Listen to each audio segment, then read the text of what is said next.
श्री राम दूतम शरणं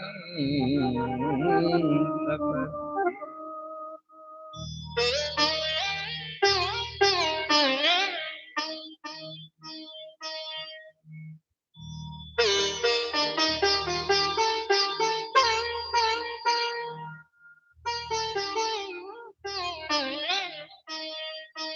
बोलिए श्री वृंदावन विहारी लाल की जय। भक्तवत्सल भगवान की जय। राधा रानी की जय। हनुमान जी महाराज की जय। उमापति महादेव की जय। बाल मुकुंद भगवान के जय। जय जय श्री राधे।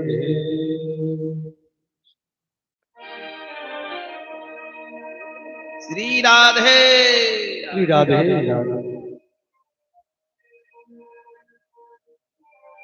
आज श्रीमद् भागवत कथा का दूसरा दिन है। द्वितीय सत्र में हम लोग उपस्थित हैं। हम सब श्रद्धालु भक्तजन से निवेदन करेंगे कि पहले हम लोग 2 बार भगवान का कीर्तन करें।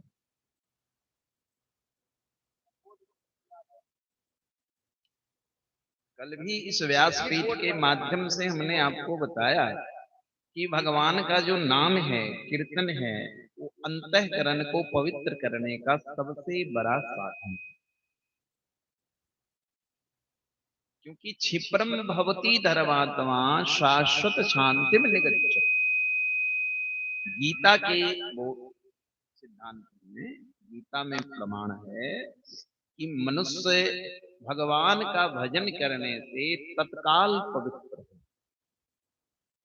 और कुछ करने से तत्काल पवित्र नहीं हो सकता। लेकिन तत्क्षण पवित्र होना है, तत्काल पवित्र होना है, तो उसके लिए एक विकल्प है, और वो है भगवान का। दूसरा कोई विकल्प। तो आए हम लोग सब लोग पहले कीर्तन कर लें, प्रेम से ताली बजा के, और उसके बाद हम लोग कथा से लाभ उठाएंगे। आइए सब लोग कीर्तन में गाएं। मुकुंद माधव गोविंद गोल केशव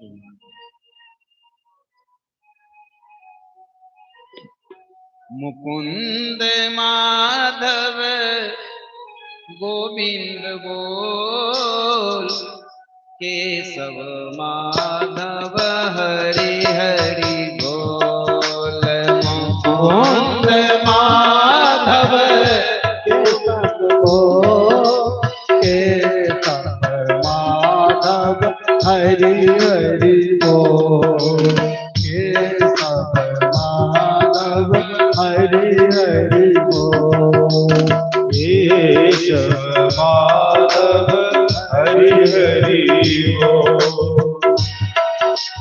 हरि हरि बोल, हरि हरि बोल, हरि हरि बोल। ताली बजा के हरि हरि बोल। राधे राधे बोल, राधे राधे बोल, राधे राधे बोल। मुकुंद माधव गोविंद बोल, केशव माधव हरि हरि बोल। मुकुंद माधव गोविंद बोल। केशव माधव हरि हरि बोल। श्री राधे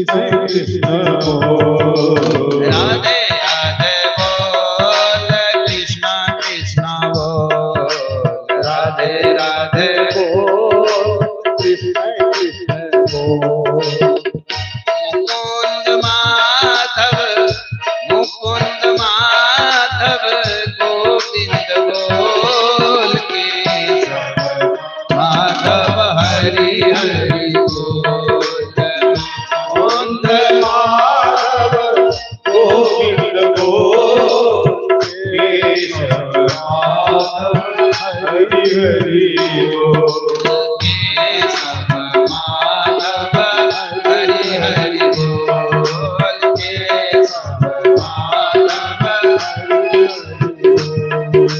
केशव माधव हरि हरि बोल केशव माधव हरि हरि बोल माधव हरि हरि बोल केशव माधव हरि हरि बोल बोलिए वृंदावन बिहारी लाल की जय। राधे श्री राधे राधे राधे। आज श्रीमद् भागवत जी के प्रथम स्कंद की कथा है। प्रथम स्कंद में 3 श्लोक में मंगलाचरण है। 3 श्लोक में मंगलाचरण।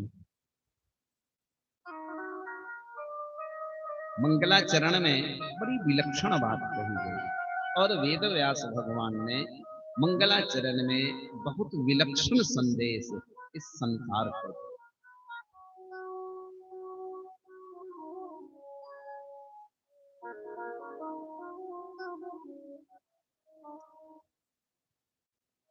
जन्माद्यस्य यतो अन्वयादितरतस् चारथे सुभिज्ञः स्वराट् तेने ब्रह्म हृदय आदि कवये मुह्यन्ति यत् सूर्यम् तेजो वारिमृदां यथा विनिमयो यत्र त्रियसर्गो मृषा धामना स्वेन सदा निरस्तकुहकं सत्यं परं धीमहि। मंगलाचरण के इस प्रथम श्लोक में श्री वेद व्यास भगवान कहते हैं सत्यं परं धीमहि। जिस परमात्मा की माया के प्रभाव से सारा संसार असत्य होते हुए भी सत्य में प्रतीत है, जिसमें सत्य की अनुभूति होती है तो असत्य संसार तो असत्य है, लेकिन इस असत्य संसार को हम सत्य समझते हैं तो इस कारण से माया के कारण, इस कारण से माया, और माया के कारण से जिस माया के प्रभाव से हम इस संसार को असत्य समझ रहे हैं वो माया किसकी है? उस वासुदेव की, श्री कृष्ण की, परमात्मा।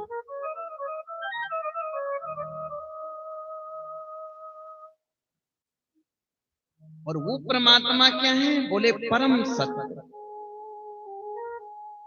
वो परमात्मा है परम सत्य, वो कृष्ण है परम सत्य, गोविंद है परम सत्य, नारायण है परम।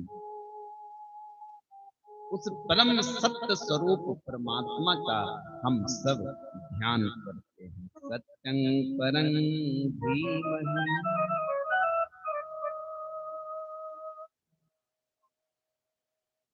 दूसरे श्लोक में बड़ी विलक्षण बात कही है। सबसे पहले तो आपको ये जानना है कि आप जिस ग्रंथ की कथा सुन रहे हैं, जिस पुराण की कथा सुन रहे हैं, ये समझना है कि उस पुराण का विषय क्या है। आप कोई बुक पढ़ते हो तो उसका विषय होता है, ये मैथ का बुक है, ये फिजिक्स का बुक है, ये केमिस्ट्री का बुक होता है कि नहीं होता है। उसी प्रकार भागवत का विषय क्या है, भागवत का विषय क्या है, इसको पहले समझो। तो भागवत का विषय है परम धर्म। क्या है? परम धर्म।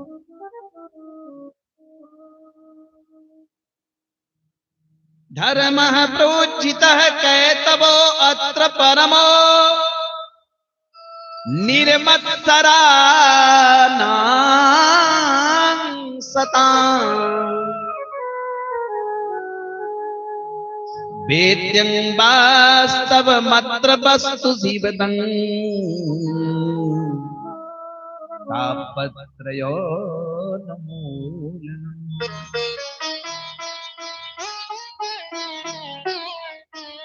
देखिए इस श्लोक में बहुत विलक्षण बात है। सबसे पहले भागवत का विषय क्या है? तो भागवत का विषय है परम धर्म। और परम धर्म क्या है? भागवत का विषय है परम धर्म। और बोले परम धर्म क्या है? बोले परम धर्म है जिसमें संसार की प्राप्ति हो, संसार के संसाधनों को हम प्राप्त करें, जिस क्रिया के द्वारा, वो धर्म नहीं है, वो धर्म नहीं है, वो तो कर्म है। लेकिन धर्म क्या है? परम धर्म क्या है? बोले परम धर्म वही है जिस क्रिया के द्वारा हमको गोविंद की प्राप्ति हो जाए, कृष्ण मिल जाए, उसी को परम धर्म कहते हैं। विवेकानंद से पूछा गया कि धर्म क्या है, तो उन्होंने कहा जिस साधना से तुम्हें ईश्वर तक पहुंच सको उसी को धर्म है, वही परम। अब आप कहेंगे ये केवल भागवत का प्रमाण नहीं बता रहा हूं, गीता में एक जगह आया है, मनुष्याणाम सहस्रेषु, गीता में है, मनुष्याणाम सहस्रेषु कश्चिद ततमाम सिद्धये यततामपि सिद्धानां कश्चिन्न मां वेद।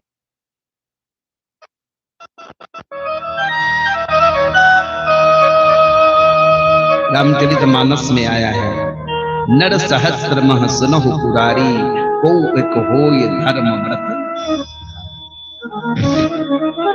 धर्म क्या है?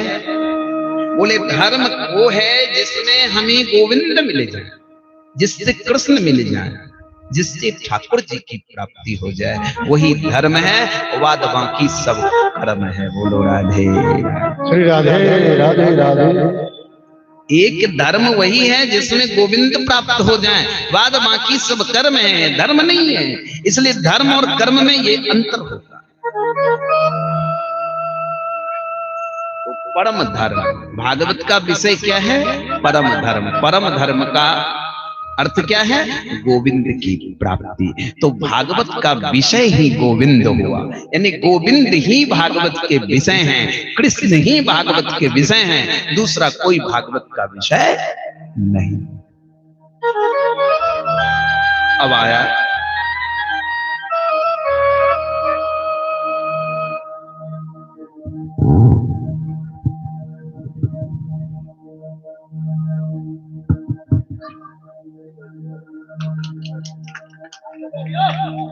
ताली कम से कम बजा हुआ। बोलो व्यास जी महाराज की, बोलो भागवत भगवान की। श्री राधे श्री राधे राधे राधे।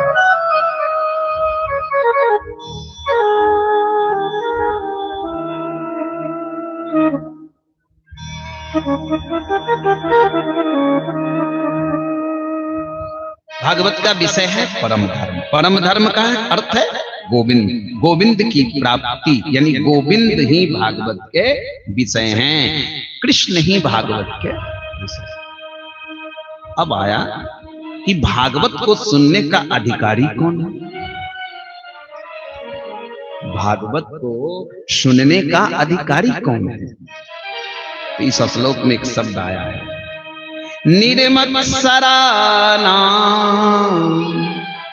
निर्मत्सराणाम, निर्मत्सर जो निर्मत्सराणाम मतलब होता है जिसके हृदय में किसी के लिए ईर्ष्या ना हो, जिसके हृदय में किसी के लिए बैर भाव ना हो, जिसके हृदय में किसी के लिए कपट व्यवहार ना हो, जिसका हृदय विशुद्ध हो, शुद्ध हो, पवित्र हो, आंतरिक शुद्धि हो, वही व्यक्ति भागवत को सुनने का अधिकार।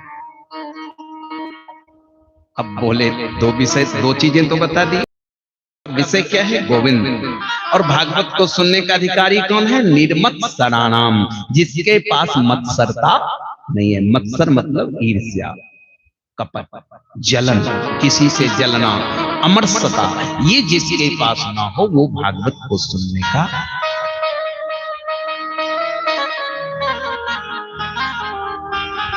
अब कुछ क्षण के लिए एक बात फंस रही है, क्या कि अगर निर्मत्सर लोग खोजे जाएं तो कितने लोग मिलेंगे? तो भागवत कोई न सुने, क्योंकि निर्मत्सर होना सामान्य बात नहीं है, बहुत कठिन बात है। और यहाँ कहते हैं व्यास जी की निर्मत्सराणाम, जिसके पास मत्सर ना हो वही भागवत सुन सके, वही अधिकारी है भागवत का। तो बोले बात सही है, निर्मत्सर लोग खोजना बड़ा मुश्किल है।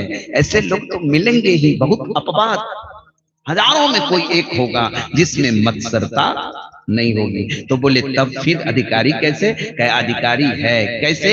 कहे जब ही भागवत का संकल्प लेता है तभी वो निर्मत्सर हो जाता है। बोलो राधे श्री राधे राधे। बोले इसको सुनने का फल क्या है? तापत्रयो न मूलनम। हमारे जीवन में 3 प्रकार के दुख होते हैं, ताप, दैहिक, दैविक, भौतिक। ये तीनों ताप का उन्मूलन हो जाए, उन्मूलन हो जाए। उन्मूलन का मतलब होता है कि जड़ मूल से खत्म हो जाए, ये फिर हमारे जीवन में दस्तक ना दे, ये फिर हमारे जीवन में ना आवे। ये 3 प्रकार का दुख जिसके जीवन में नहीं आता, अगर चाहे कि ये तीनों दुख समाप्त हो जाए तो दैहिक, दैविक, भौतिक ताप उसके जीवन में नहीं आ सकता। जो एक बार भागवत को अपने जीवन में उतार लेता है, भागवत श्रवण कर लेता है, भागवत धर्म जो अपना लेता है, उसको फिर कभी दुख का सामना नहीं करना पड़ता। बोलो राधे श्री राधे राधे। तापत्रयो न मूलनम।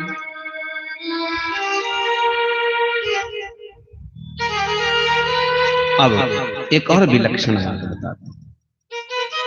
श्रीमद् भागवते महामुने कृते किंवा परेश्वरः हृदया सद्यो हृदया वध्यते अत्र कृतिभिः सुश्रुभोभिस्तत्क्षणा। देखिए व्यास जी क्या कहते हैं। व्यास जी कहते हैं भागवत सुनना तो दूर की बात, ये तो अलग बात है। जिस क्षण कोई भी व्यक्ति संकल्प लेता है कि हम भागवत सुनेंगे, उसी समय उसके हृदय में श्री गोविंद का पदार्पण हो जाता है। उसके हृदय में गोविंद आ जाते हैं जो भागवत सुनने का संकल्प करता है। संकल्प करने मात्र से उस व्यक्ति को संपूर्ण फल प्राप्त हो जाता है भागवत का, जो एक बार भागवत सुनने का संकल्प ले लेता। उसका हृदय कृष्ण का क्रीड़ा स्थल बन जाता है, गोविंद का निवास स्थान बन जाता है। गोविंद उसके हृदय में बस जाते हैं जो एक बार भागवत सुनने का संकल्प। सद्यो हृदवरुध्यते अत्र कृत्य भी सुसुखो सत्क्षणा। अब आप भागवत का रूप बता रहे हैं। आपको लगता हो कि ये भागवत वेद से अलग चीज है? नहीं, वेद का ही अंश है भागवत। लेकिन अंश कैसे है? वेद है वृक्ष और भागवत है पका हुआ फल। अब कोई आदमी आम खाने के बदले ये सोचने लगे कि आम इतना मीठा है तो उसके डाल कितने मीठे होंगे, तो आम छोड़ के डाल में मुंह लगा के रस चूसे तो कभी मीठा लगेगा? नहीं लगेगा। क्योंकि जो स्वाद आम में है, जो मधुरता आम में है, जो रस आम में है, वो आम के डाल में नहीं। तो भागवत क्या है? वेद रूपी वृक्ष का पका हुआ फल। भागवत व्यास जी कहते हैं कि निगम कल्पतरोर गलितम फलम सुखमुखाद मृत द्रव संयुतम पिबत भागवतम रसमालयम मुहुरहो रसिका भुजि भावता। देखिए, ये भागवत तो ऐसे मीठा है क्योंकि ये पका हुआ फल है ना, सरस है, मधुर है। इसको सुखदेव जी जो सुनाए ना परीक्षित को वाच करके, तो ये और मीठा हो गया। क्यों? क्योंकि प्रकृति का एक नियम है कि तोता जिस फल में मुंह लगाता वो फल और मीठा हो जाए। सुगा तोता जिस चीज में मुंह लगा दे वो और ज्यादा मीठा हो जाता है, सरस हो जाता है। तो सुखदेव मतलब सुगा, सुख मतलब सुगा, तोता, सुखदेव जी ने इस भागवत को बांच करके इसको अमृतमय, सरस और सरल बना दिया। बोलो सुखदेव भगवान की जय। श्री राधे राधे। सुखदेव जी महाराज ने इसे बांच करके और इसको मधुर बना दिया, मीठा बना दिया, सरस बना दिया। इसमें सरसता है, मधुरता।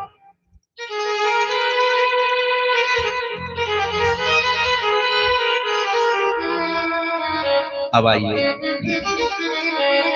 कुछ लोग कहते हैं कि भागवत 7 ही दिन सुनना चाहिए, कुछ लोग कहते हैं भागवत 9 दिन सुनना चाहिए, कुछ लोग कहते हैं भागवत 1 मास सुनना चाहिए, कुछ लोग कहते हैं भागवत 1 वर्ष सुनना चाहिए। लेकिन भागवत जी कह रहे हैं कि भागवत जी सुनना चाहिए। बोलो राधे राधे।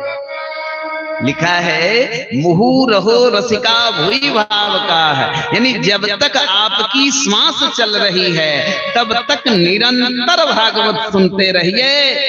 भागवत सुनने से आपके कान तृप्त ना हो, आपका मन संतुष्ट ना हो, तो समझिए कि आपको भागवत का अर्थ समझ में आ गया।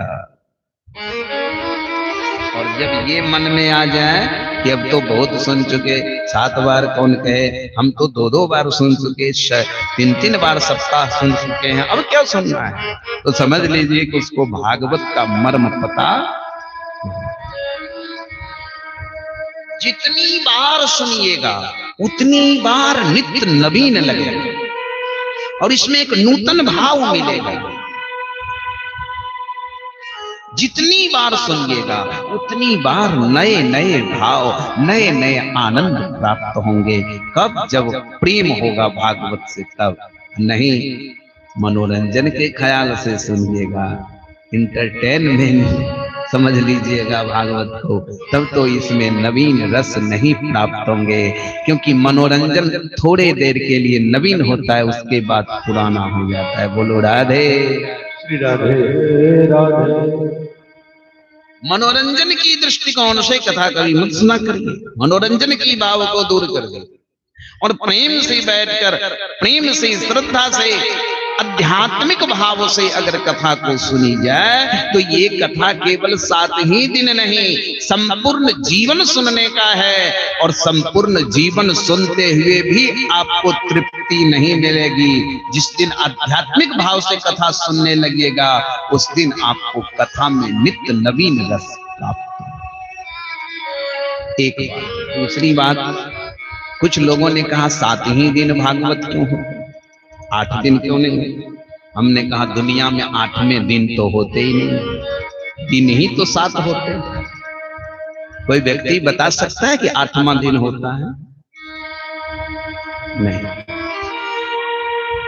दिन 7 ही होते हैं, 8 तो दिन होते ही नहीं। अगर है तो बताइए। दिन 7 ही होते हैं। रविवार से शुरू करिए। ज्योतिष शास्त्र में रविवार को वार संख्या 1 माना जाता है, सोमवार को वार संख्या 2 माना जाता है, मंगलवार को वार संख्या 3 माना जाता है, बुधवार को वार संख्या 4 मानते हैं, बृहस्पतिवार की गणना 5 होती है, शुक्रवार की 6 और शनिवार की 7, फिर रविवार की 1, क्योंकि 8वां कोई दिन है ही नहीं। दिन 7 ही है, चाहे इसको 7,000 बार गिनिए कि 700 बार गिनिए कि 7 लाख बार गिनिए, ये दोहराना हुआ।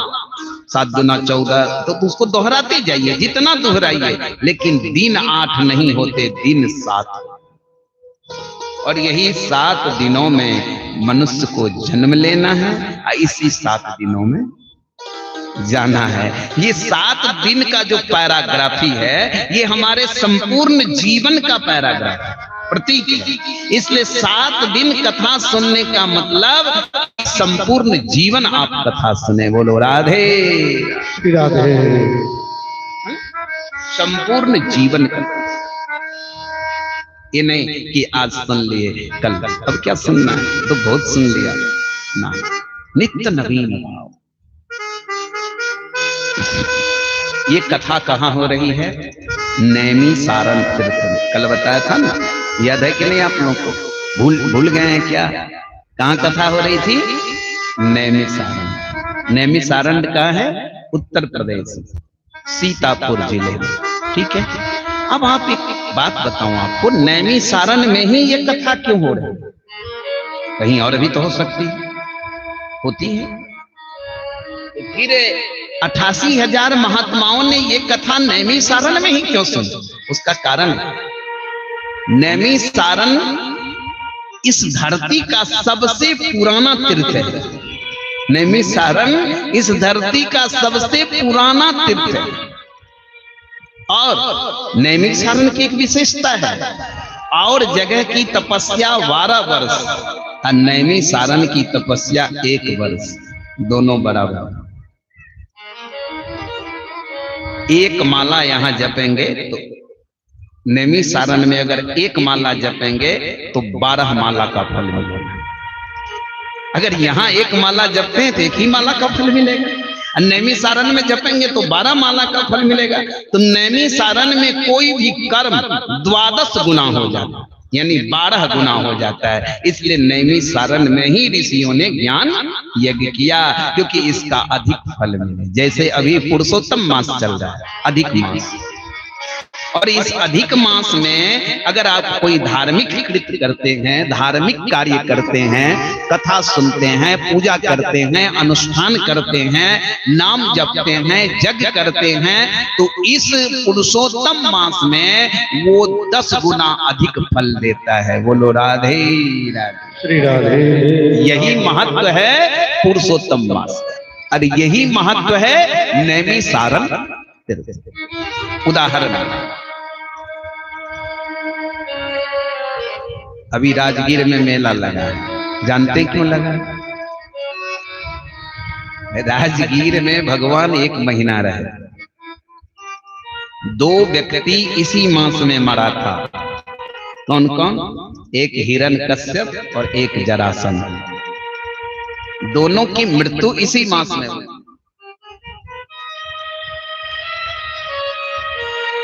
भगवान हिरण्यकश्यप को भी इसी मास में मारे थे, और जरासंध को भी भीमसेन इसी मास में मारा था।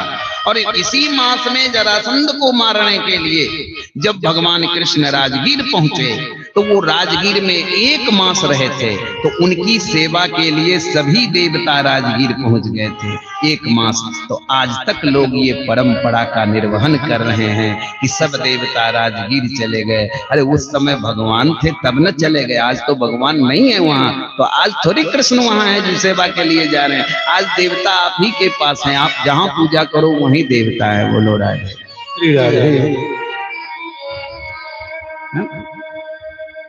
तो पुरुषोत्तम मास में जो क्रिया जो कथा सुनी जाती है वो 10 गुना अधिक।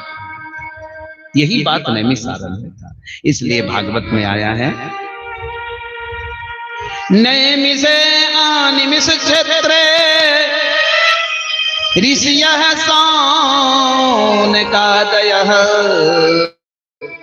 सत्रं स्वर्गाय लोकाय सहस्र समासत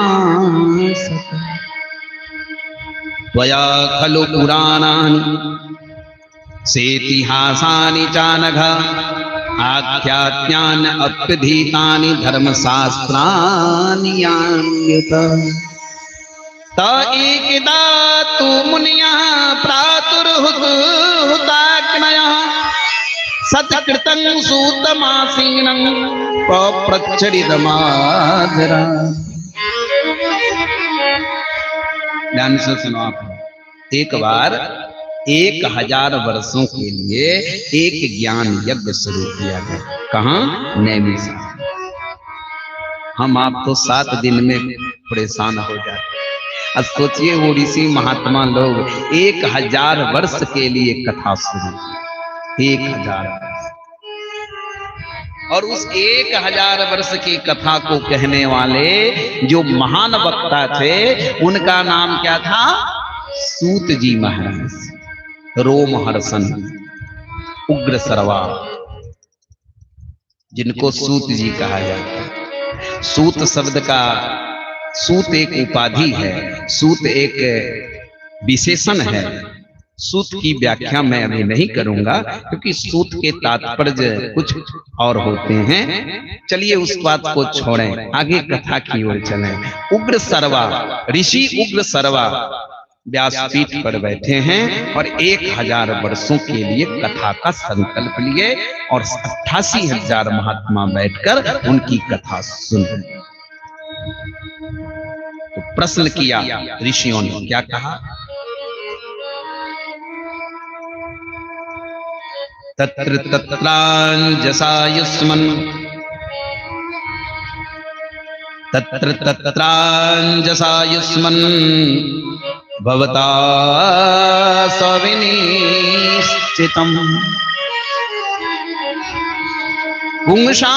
पुंसाममेकान्ततः संशितुर्महसि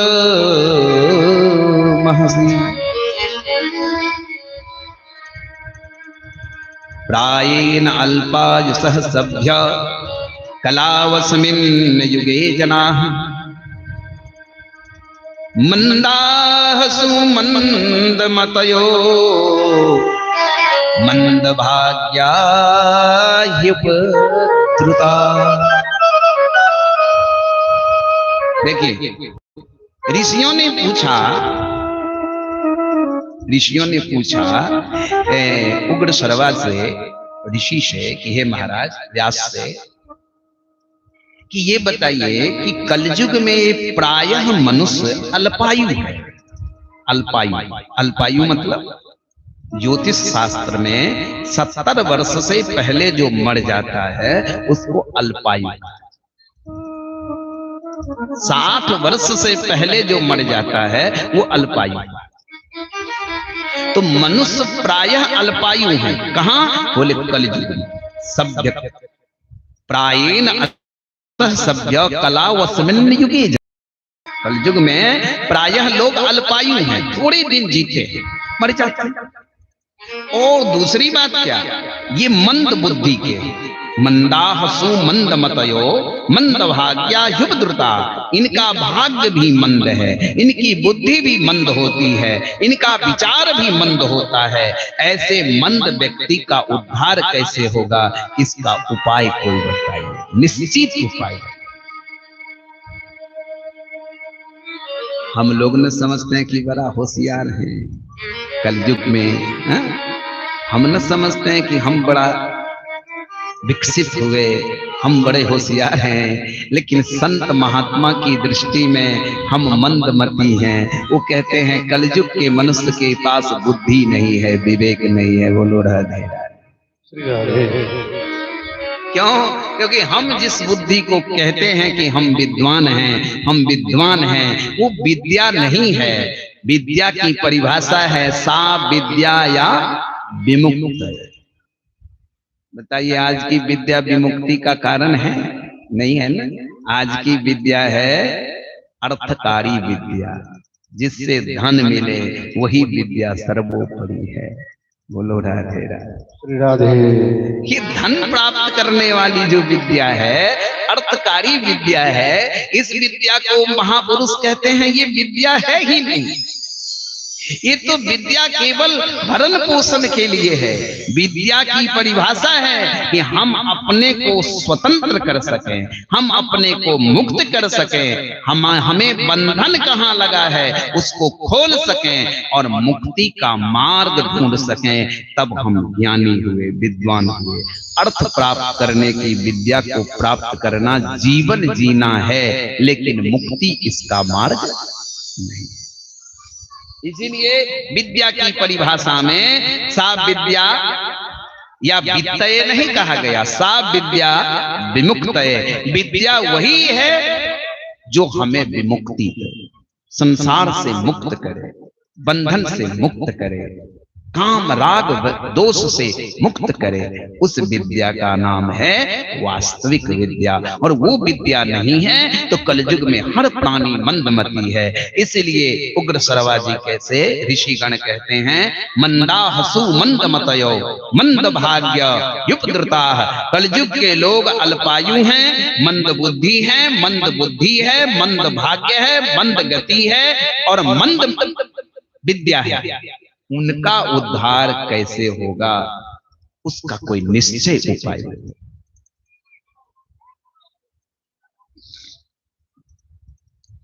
उसका कोई निश्चय उपाय बताइए, एक रास्ता बताइए जो बिल्कुल सटीक हो और समीचीन हो, जिससे मुक्ति मिल जाए जीव को। दूसरा प्रश्न, फिर एक प्रश्न किए। क्या प्रश्न किए? जीव का कल्याण कैसे हो, ये पहला प्रश्न है। दूसरा प्रश्न क्या किए? हितवान किल वीर्यानि सहरामेन केशव अति मृत्यानि भक्त्या गूढ़ कपटमा। भगवान ने जो चरित्र किया, भगवान ने जो अवतार लिया और बाल लीला की, प्रौढ़ावस्था की लीला की, परम धाम गए, धर्म को किसकी शरण मिला, ये सारा प्रश्न किया ऋषियों ने। कुल प्रश्न हुए 6 प्रश्नों के उत्तर में भागवत कथा ऋषियों को उग्र सरवा जी ने सुना। इनको 88,000 ऋषियों। ये प्रश्न कितने किए? 6। पहला प्रश्न क्या है? जीव का कल्याण कैसे? पहला। दूसरा प्रश्न क्या है? भगवान के अवतार कैसे हुए? तीसरा प्रश्न क्या है? तीसरा प्रश्न है कि भगवान कौन कौन सी लीला किए। चौथा प्रश्न है कि भगवान ने प्रौढ़ा अवस्था में कैसे लीला की। पांचवा प्रश्न है कि भगवान परम धाम कैसे गए। छठा प्रश्न है कि जब भगवान परम धाम चले गए, गोविंद परम धाम चले गए, तो धर्म ने किसकी शरण लिया? ब्रूहि योगेश्वरे कृष्णे ब्रूहि योगेश्वरे कृष्णे ब्रह्मण्ये धर्म वर्मणि काष्ठान मधुना पेते धर्मः कं शरणं गतः धर्मः कं शरणं। यही 6 प्रश्न। तो पहला प्रश्न है कि जीव का कल्याण कैसे। तो जीव के कल्याण का एक साधन है। क्या साधन है? भगवान से प्रेम और भगवान की कथा को सुनना। बस यही कथा, यही प्रेम हमको भगवान के शरणागति का कारण है। शरणागति ठाकुर जी की ले लेना, उनके शरण में चले जाना, बस यही सार्थक है।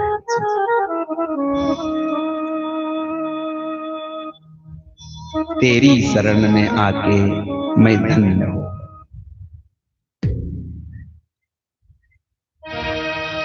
तेरी शरण में आके,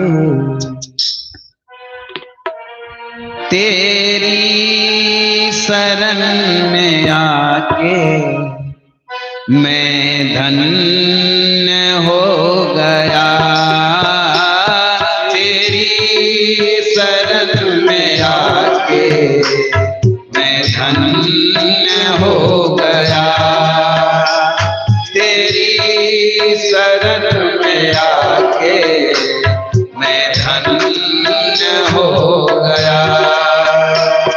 जीवन की आस थी जो, जीवन की आस थी जो संपन्न हो गया। तेरी शरण में आके मैं धन्य हो गया। तेरी शरण में आके मैं धन्य हो गया।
एक तुम जो मिल गए तो, एक तुम जो मिल गए तो धनवान हो गया।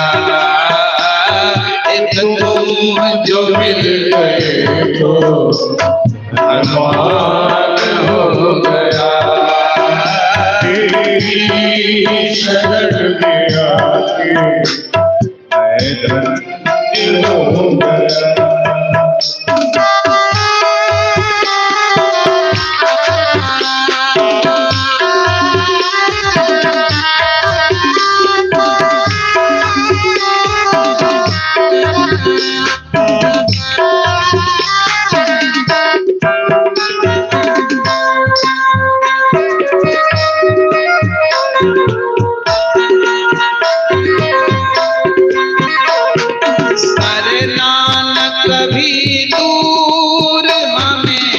नजरों से अपने आप करना न कभी दूर हमें, करना न कभी दूर हमें, नजरों से अपने आप करना न कभी दूर हमें, नजरों से अपने आप। तेरी कृपा से भव से तेरी कृपा से भव से मैं पार हो गया, तेरी कृपा से भव से मैं पार हो गया, तेरी शरण में आके मैं धन्य हो गया, तेरी शरण में आके मैं धन्य हो गया। जीवन की आस थी जो संपन्न हो गया, जीवन की आस थी जो संपन्न हो गया, तेरी शरण में आके मैं धन्य हो गया, तेरी शरण में आके मैं धन्य हो गया, तेरी शरण में आके मैं धन्य हो गया, तेरी शरण में आके मैं धन्य हो गया, तेरी शरण में आके मैं धन्य हो गया, तेरी शरण में आके मैं धन्य हो गया। बोलिए भक्त वत्सल भगवान के श्री राधे। तेरी शरण में आके मैं धन्य हो गया, तेरी शरण में आके मैं धन्य हो गया। तो सबसे बड़ा लाभ जीवन का है भगवत शरणागति, भगवान की शरण। तो जीवन में कल्याण कब होगा? कहे जब गोविंद के शरण में चले, ठाकुर जी की शरण में। कथा से प्रेम, कथा भगवान से प्रेम को बढ़ाती है, कथा भगवत प्रेम को पैदा करती है, भागवत कथा भगवत प्रेम को जन्म देती है। इसके लिए भागवत जरूरी है, आवश्यक है, अनिवार्य है। इसीलिए उग्र सर्वा सूत जी महाराज कहते हैं, स्वधर्म निष्ठित पुंसां विश्वक सेन कथा सुयः न उत्पादयति रतिं श्रम एव हि केवलम्। स्वधर्म निष्ठितः पुंसां विश्वक सेन कथा सुयः न उत्पाद रतिं यदि श्रम एव ही केवलम। अगर भगवान की कथा से प्रेम नहीं हुआ और भगवान की कथा सुनकर भगवान से प्रेम नहीं हुआ तो समझिए सारा जीवन परिश्रम व्यर्थ हो गया। जैसे कोई मेहनत करे और उसको अच्छा लाभ न मिले तो वो चिंतित हो जाता है, उसी प्रकार सारा जीवन व्यर्थ चला जाता है जब भगवान से और भगवान की कथा से प्रेम। तो जीवन का कल्याण कब होगा? ये पहला प्रश्न था और इस पहले प्रश्न के उत्तर में बोले कि अगर जीवन का कल्याण कोई चाहता हो तो उसके लिए एक ही मार्ग है और वो मार्ग है भगवत शरणागति, भगवान की कथा, कथा से प्रेम, भगवान से प्रेम, गोविंद प्रेम की, गोविंद का प्रेम प्राप्त करना। ये कब संभव है? जब भागवत कथा हो, जब भगवान की चर्चा हो। बोलो राधे राधे, श्री राधे राधे। जोर से बोलिए राधे राधे, श्री राधे राधे राधे। अभी बताया ना कि कलयुग का आदमी अल्पायु है। क्या है? अल्पायु। जानते हैं सतयुग में हर मनुष्य की आयु होती थी 1,00,000 वर्ष। सतयुग का आदमी कितना दिन जीता था? 1,00,000 वर्ष। त्रेता आया तो एक शून्य खत्म हो गया, तो हो गया 10,000 वर्ष। त्रेता में 10,000 वर्ष। और द्वापर आया तो फिर एक शून्य खत्म। तो द्वापर में हर मनुष्य की आयु थी 1,000 वर्ष। अब कलयुग आया तो फिर एक शून्य खत्म, तो कितनी आयु बची? 100 वर्ष। इसलिए वेद में लिखा है सतंग जीवेम याम शरद। कलयुग में हर मनुष्य की आयु है 100 वर्ष। लेकिन जीता है लोग? नहीं जी पाता 100 वर्ष। कहे क्यों? कहे उसमें भी अल्पायु तो है ही। 100 वर्ष तक को अल्पायु ही कहा जाए। कलयुग के हिसाब से तो 100 वर्ष बहुत हो गया, लेकिन उसमें भी मनुष्य अपनी आयु को क्षीण कर लिया। कोई दारू पी के, कोई गांजा पी के, कोई भांग पी के, कोई सिगरेट पी के, नशा करके, नशा से अपनी आयु को 100 से कम कर। इसमें प्रकृति का दोष नहीं है, इसमें हमारा दोष है कि हम संयमित जीवन नहीं जीते हैं, तो हमारी आयु घट जाती है, कम।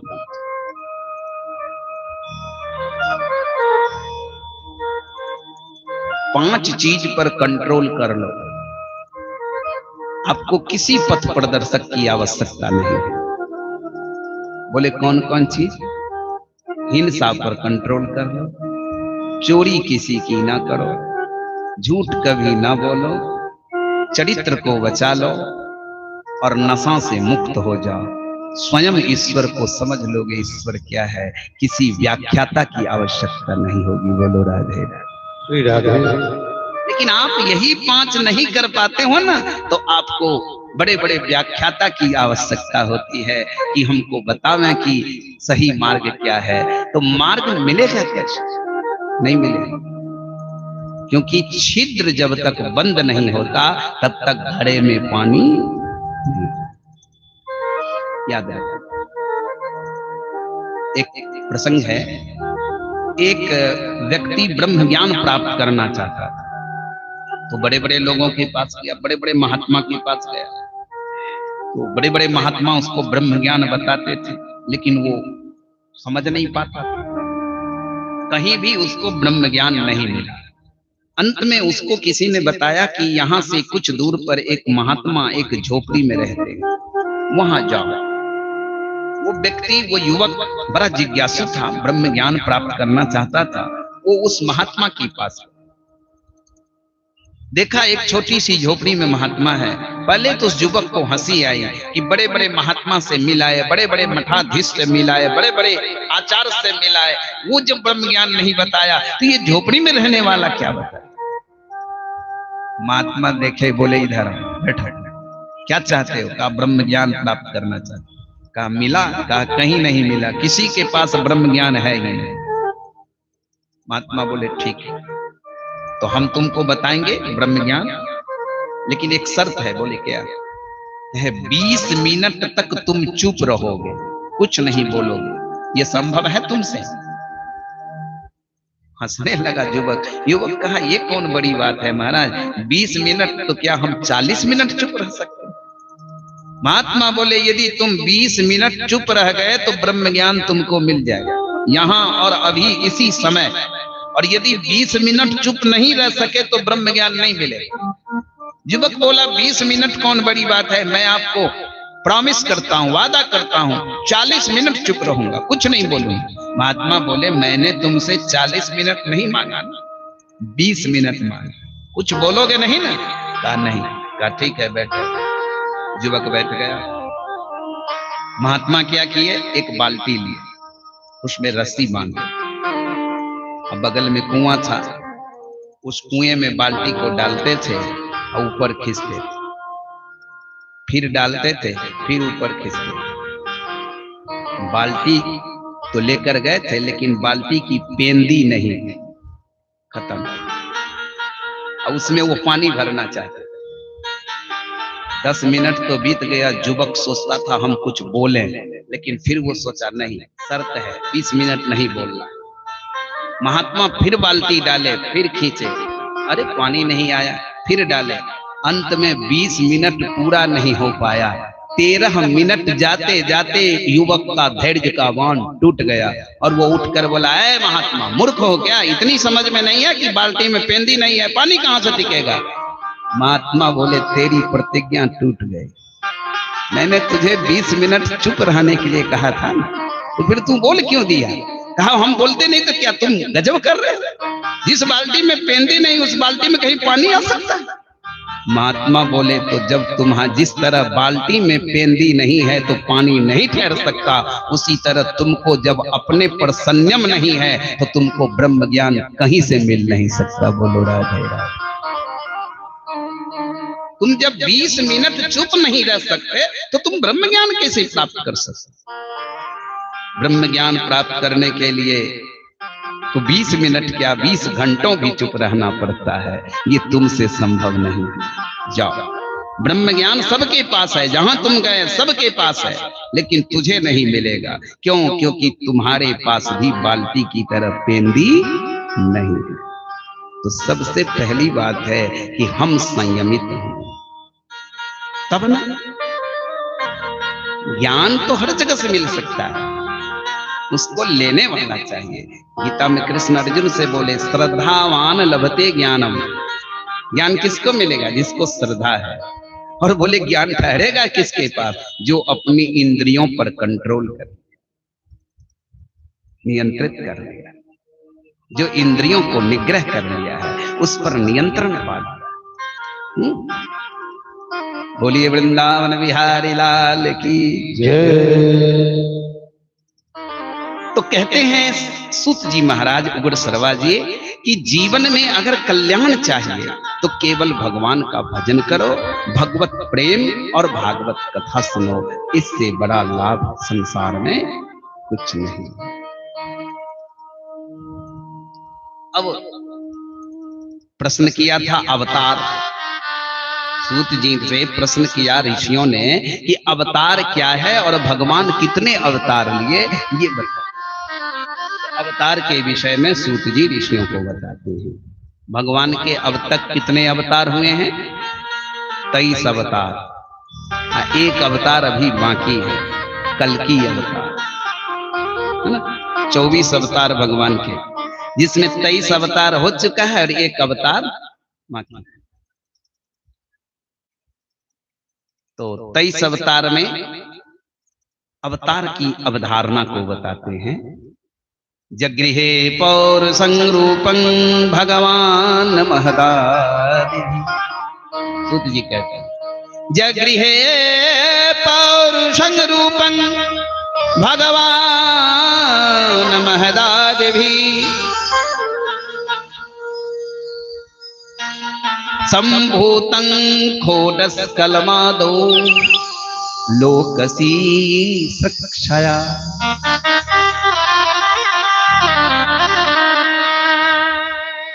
यस्यां भयस्य शयानस्य योग निद्रां वितन्वतः नाभिहृदयां बुजादाशील ब्रह्मा विश्वसृजां पतिः। एतन्न नानावताराणां निधानं बीजमव्ययम् यस्यां संसेन सृजन्ते देवत्रयक नरादयः। स एव प्रथमं कौमारं सर्गमास्थितः चचार दुश्चरं ब्रह्मा ब्रह्मचर्यमखण्डितम्। एते चांस कला पुंसः कृष्णस्तु भगवान् स्वयं। एते चांस कला पुंसः कृष्णस्तो भगवान् स्वयं।